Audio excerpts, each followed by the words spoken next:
So that brings me that reminds me of this this new acronym. I think a lot of people are stuck in the 1980s when it Yeah. comes to rehabilitation, Mhm. and RICE is Yeah. right, like RICE. That is like what people think Mhm. is the gold standard. And there's actually a new one now called. Have you heard of Peace and Love? I don't I'm think I've sure you heard peace have. and love. Okay, it's called Peace and Love. I'm pretty sure it's Actually, Peace and Love. Maybe I'm messing that up.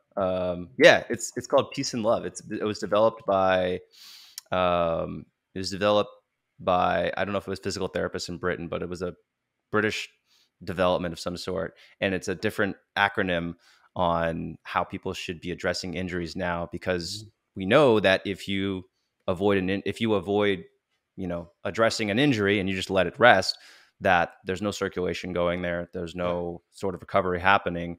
And especially with things like back pain doesn't Yeah. get better unless you're actually doing exercises. So Right. like, I get a lot of people who message me, they're like, I've got some back pain, so I'm just going to wait till it goes away. And I'm kind of like, no, that's why you do it. Yeah. That's why It's you been do the shown exercises. so many times that exercising with back pain is the thing that you have to do. Yeah. It's one thing that everybody agrees on is when you have back pain, you exercise. And I love the word you use there, circulation. Like when you Mm, have an injury, an acute injury, not chronic stuff. That's a different ballpark. But when you have an acute injury, you have tissues that have been damaged and broken down, and you also have an inflammatory response that happens from it. That mhm, inflammatory response is good, but some of those inflammatory chemicals will keep things a little bit more irritated and painful than they actually are from a damage standpoint. And so pumping blood into an area, moving mhm. fluids in and out of an area so often helps with people's pain, not just from like a general whole body, like endorphin release when you exercise, but actual down to those tissues, pumping some of that inflammation out is a huge part of rehabilitation. Mhm.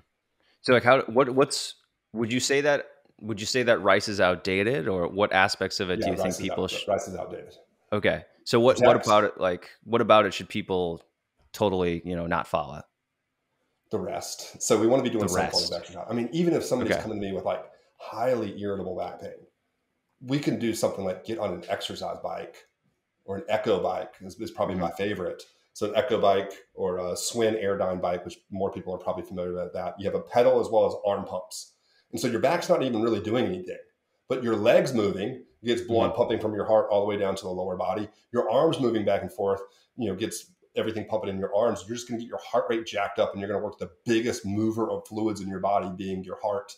And so, I mean, even if we have to scale stuff down to just that, I Mhm. want people doing some form of movement. Mhm. You'll hear a lot of debate right now on the ice component of rice, where a lot of Yeah. people are saying, like, I think even the doctor that originally came up with the rice acronym, I think Yeah. he's come out and said he no longer believes in ice. Yeah, his name is Gary something. I have his book. It's called like, yeah, exactly. That's exactly it. He came out and said like, this is not valid anymore because ice restricts Restricts blood flow. So you're gonna, circulation, yeah. and that's exactly what you need to recover. So should people use ice at all?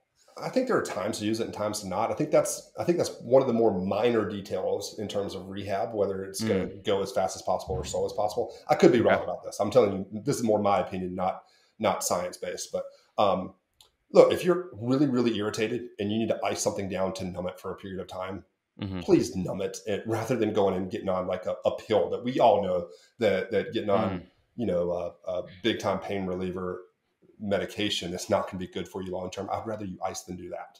okay. If something is actively like super swelling up, like you sprain your ankle right now, do I want you to ice it to try to reduce a little bit of that swelling so that we can get you moving a little bit faster tomorrow? Absolutely. Hmm. Do I want you icing something, 3 weeks after an initial injury? At that point, I don't think it's probably the best thing for you. I want you moving and pumping fluids a little bit more. Hmm. Um, So to it's recap, not a, it's it's not a, it's a and not or thing.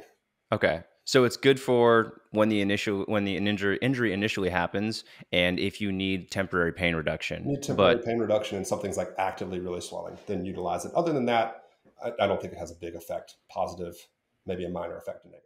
hope you enjoyed that. Click over here if you want to watch another clip from the podcast. If you haven't subscribed, click over here to subscribe and check out full episodes on any major podcasting platform, full video episodes on the Better Man Podcast YouTube channel.